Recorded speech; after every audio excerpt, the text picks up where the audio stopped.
3 বছর পরে একজন প্রবাসী বাবা দেশে আসছে, কিন্তু ছেলেরে না জানিয়া। ছেলে স্কুলে ছিল। ছেলে স্কুলে গুনে আসার পরে মায় বলতাছে যে, বাবা কালকে তো তোর বাবা আসবো, তুমি কি যাবা সাথে? ছেলে বলতাছে যে হ্যাঁ আমি কালকে যাব। মানে বাবে তো এই দিক দিয়ে কিন্তু মনে করে আইসা পড়ছে, আইসা বাহিরে গেছে, ছেলে তো আর জানে না। ফুপুও বলতাছে, হাসাহাসি করতেছে ব্যাকে।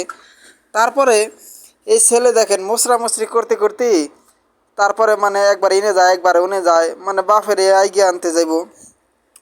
তারপরে বাপে যখন বাইরে গুনে পাঁচ দিয়ে এসে দাঁড়াইছে, ছেলে দেখার পরে এ কি কান্না, জরিয়া দইরা খুশির কান্না। তে প্রবাসীদের চোখের পানি